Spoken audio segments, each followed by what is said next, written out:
आधीच्या काळी एकत्र कुटुंब पद्धती होती. नवऱ्यासोबत बोलायचं म्हटलं तर बायकोला 10 वेळा विचार करायला लागायचा. आता आपण नवऱ्यासोबत बिनधास्त बोलू शकतोय. आधीच्या काळात नवरा एकदा सकाळी कामावर गेला की डायरेक्ट रात्री यायचा. दिवसभर नवरा कुठे बायकोला माहीत बी नसायचं.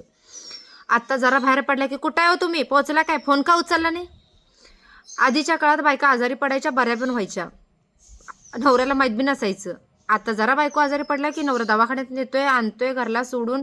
कामावर गेल्यानंतर तिथनं काय ग, बरी आहेस का, कशी आहेस, गोळ्या खाल्ल्यास का, वगैरे वगैरे हे विचारतोय. पण नाही विचारा तर तुम्हाला माहिती आहे काय होते. आधीच्या काळात बायकांना जेव्हा पिरियड्स व्हायचे त्यावेळेला त्या 4 दिवसात बायकोला काय त्रास होतो हे नवऱ्याला कळायचं बी नाही, माहीत बी नसायचं. आणि ते जे कपडे वापरायचे ना ते कुठेतरी कोपऱ्यात वाळत घालायचे की जेणेकरून कुणाला दिसू नयेत. आताच्या काळात बायकोला पिरियड झाले तर काय त्रास होतोय सगळं ते नवऱ्याला माहीत असते आणि तो तिची काळजी पण घेते. काय काय पुरुष तर पॅड सुद्धा आणून देतात.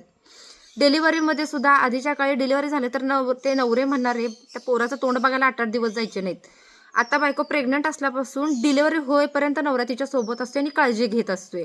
सांगायचं काय आहे की आधीच्या तुलनेत आतापर्यंत पुरुषांची मानसिकता बदलला, विचार बदलल्यात. आधीच्या काळात आपण बायका म्हणून असतो की नाही, मी येलो असतो, आधीचे नवरे लय डेंजर होते. आत्ताचे पुरुष तसे नाही आहेत, समजून घेतात, साथ देतात. तरी पण आपण म्हणतोय नवरा काळजीच घेत नाही, नवरा असंच करतोय, नवरा वेळच देत नाही. थोडं आपण पण समजून घेऊया.